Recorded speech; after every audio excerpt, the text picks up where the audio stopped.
inviting me today. I want to use a presentation file. So can somebody upload my presentation file on the screen?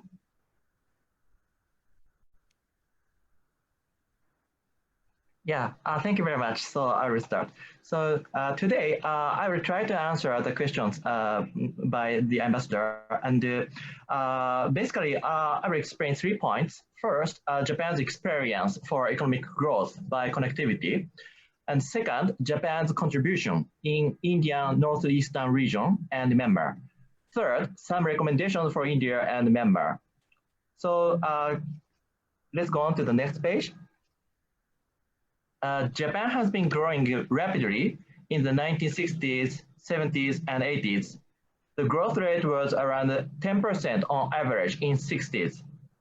Connectivity played one of the main roles to realize this rapid growth. Japan has several big cities, Tokyo, Nagoya, Osaka. We connected these cities through highways, roads, freight railways, and HSR, high-speed railways. This area is called Taiheiyo Belt. And not only big cities, but also small cities became prosperous. Connectivity boosted tourism, making commuting to large cities easier. More people came to small cities to live. Industries grew. Namely, connectivity facilitated the economic integration between cities, and those cities divided their roles. Prioritization is the key to become competitive because we can enjoy scale economy. Next page, please.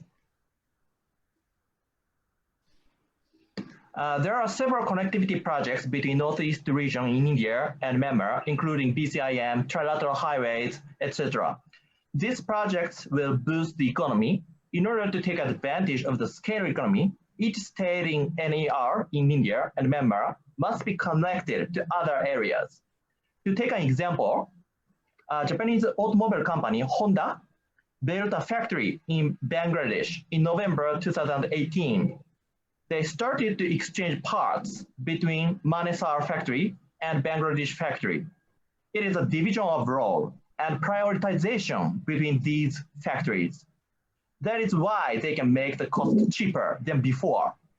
This type of economic integration is important to boost the economic growth and improve the competitiveness and attractiveness.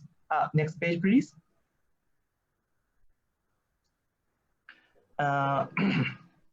Japanese government and JICA has been contributing to many infrastructure development in Northeast region. JICA is supporting building roads and bridges in Meghalaya, Mizoram, Tripura, Assam, etc. Next page, please.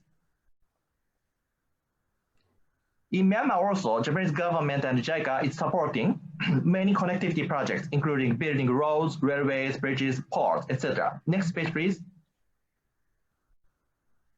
Connectivity is not limited to physical infrastructure. Trade facilitation is also important. So BBIN motor vehicle agreement was signed in 2015. This type of harmonization is very important. ASEAN has been active to harmonize and align the quality standards in several sectors. They signed several mutual recognition agreements in, for example, electrical and electronic equipment, cosmetic sector, pharmaceutical sector, and automotive parts. India should not be isolated from this movement. Prime Minister Modi stressed the importance of being part of global value chain. Quality standard harmonization is the key to facilitate India's engagement to global value chain. India should learn from ASEAN.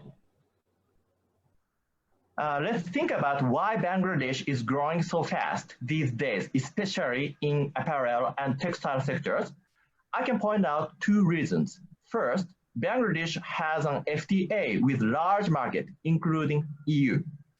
Second, they can take advantage of abundant non-skilled laborers, while India cannot take advantage of the same strength because labor regulations are too strict. Indian companies are trying to be small, trying to keep the number of employees to be less than 100. If they employ more than that threshold, they have to comply with the strict labor regulations. This is the impediment for India to enjoy scale economy and to be competitive in global export market. And on the flip side, we can come up with some solutions very easily. First, India should keep her efforts to reform labor regulations. Second, India should improve the usage ratio of FTA, free trade agreement. India can improve the trade deficit by herself. According to the Asian Development Bank study, the utilization rate of India's FTAs varies between 5% and 25%. This is one of the lowest in Asia. JETRO, a PSU under my ministry, did a survey towards Japanese companies in India. According to the survey, around half of Japanese companies in India are using. Improving the usage rate of India's FTA will mitigate the trade deficit. Next page, please. I want to point out one area that Japan and Myanmar can learn from India. I was fascinated by the achievement of India Stack. It is one of the most successful cases of inclusive growth in the world. Nandan Nilekani, the CEO, former CEO of Infosys and now the chairman of Infosys, designed and led this project. When I met him in Bangalore, he told me data should be used to empower people and technology enables it. I wrote a big report on India Stack to my ministry headquarters, and now Japan is trying to learn from India. After the COVID-19 outbreak, cash transfers has become a hot issue in Japan, and now Japanese government is trying to link the national ID to bank accounts. After the COVID-19 outbreak, India has done this direct benefit transfer with astounding speed to support performers. About 87 million such households received 2,000 rupees in each transfers to the bank account during April through direct benefit transfer. Moreover, this was done in less than a month after the announcement on March the 28th. It's so rapid. The ability to distribute such small amount is also the proof that the administrative costs are small and negligible. Last September, I traveled to Ghana and Rwanda, and I met several ministers and secretaries. And they are very keen to develop similar digital infrastructure. I heard Philippines is also trying to develop national ID project with India. I think it's worth for Myanmar to think about the similar path. And next page, please. Finally, I want to introduce a B2B business-to-business platform to facilitate collaboration in Asia and Africa, and India and Japan. JETRO and CII are the nodal body to facilitate business matching. There are 4 categories of cooperation that we aim to achieve. First, exports to Asia and Africa by Japanese companies based in India. And infrastructure. Second, infrastructure projects in Asia and Africa. Third, joint investment in Asia and Africa business through a JV structure. And fourth, India Stack's expansion into Asia and Africa. To take an example, Japanese trading houses, including Marubeni, Sumitomo, and Mitsui, will build a liquefied natural gas-fired power plant in Myanmar.